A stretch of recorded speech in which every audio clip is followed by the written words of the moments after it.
She spun in his arms, as if I'd faded into the shadowed corners of that glittering ballroom. The chandelier above bathed everything in golden light, polishing the marble with warmth that felt strangely cold to me.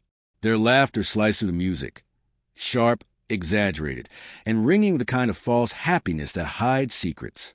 They thought I couldn't tell, but I saw everything.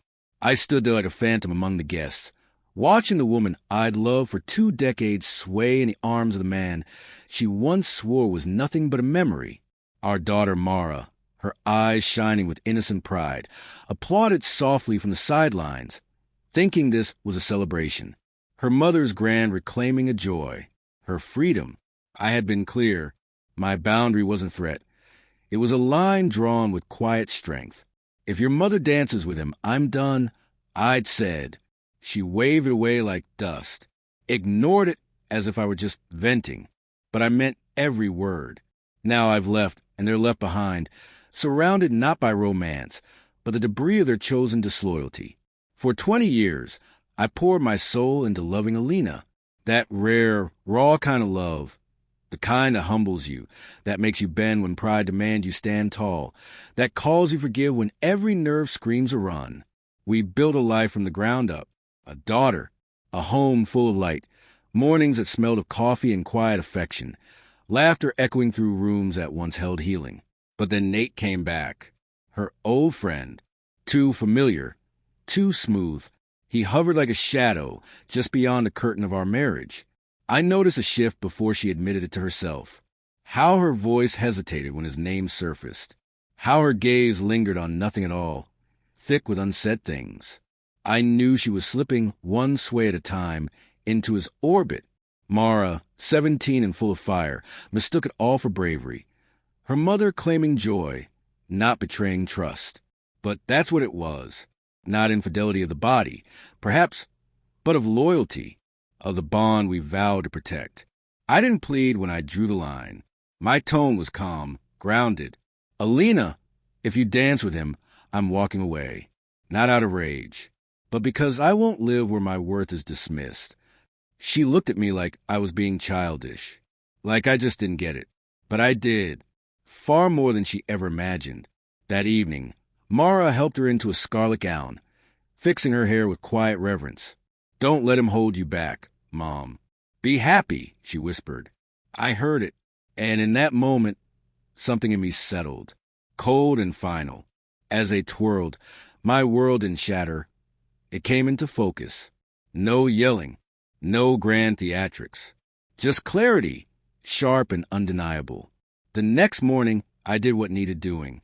I made breakfast, drove Mara to school, kissed Alina's forehead with the same lips that had once promised forever. Then I got to work. The finances came first. She'd never been interested in the money, never asked where it went. I moved our assets carefully, securing what I could in a trust set aside for Mara, one she'd only access at 25, and only if she proved her loyalty. The house was next, bought in my name. I amended the deed, inserting a surprise clause that would come to light soon enough. Then the proof, footage, emails, receipts. A dinner here, a hotel there, the dance coach she needed. I gathered everything, dated, labeled, secure. For a week, I wore a brighter smile than usual, hosting dinners, chatting sweetly, holding hands. Behind it all, the storm waited. Then came my final move, a private gathering, disguised as a retirement celebration. Alina wore the same crimson dress. Mara flitted about, giddy. Nate arrived late, confident, grinning as if the party was his. When the room quieted, I raised my glass.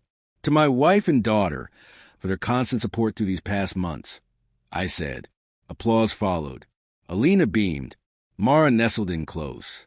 But before we celebrate, I added, let's take a moment to reflect. The DJ nodded. The projector lit up. At first, warmth. Our wedding, baby steps, sunlit memories. Then a shift. Grainy footage of Alina and Nate entering a hotel. Audio of her voice. He's suspicious. I don't care. The room froze. Then Mara, on video, outside my study door. Go for it, Mom. You deserve this. Finally, that dance, her spinning, radiant, shameless. I lower my glass. She danced. The silence was suffocating. Alina paled. Mara looked stunned. I placed an envelope on the table.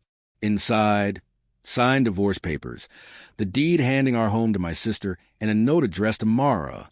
You helped her break what we built. Every choice has weight. Love isn't blind, it's loyal. Then I left.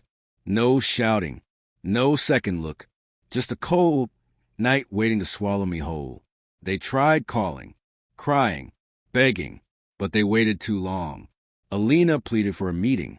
Mara wrote messages full of sorrow. She claimed she thought she was helping, but betrayal doesn't always scream.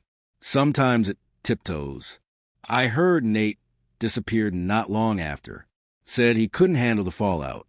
Said the thrill vanished when truth stepped in. Alina lost the house, the life, the comfort. Moved into a cramped apartment. Thin walls, leaking faucets. Mara stayed with friends. One night, she called. Her voice cracked as she spoke. I said, let her talk. When she did, I replied, you danced too, Mara. You just didn't know what it cost. Then I hung up. Closure doesn't always come in courtrooms or settlements. Sometimes it lives in the quiet after the chaos. In the reflection they see every morning. In the silence of the home they lost. I gave them everything I had. Loved them with all of me. But now I choose me. And that night, when she danced, was the last time she felt joy without having to pay for it.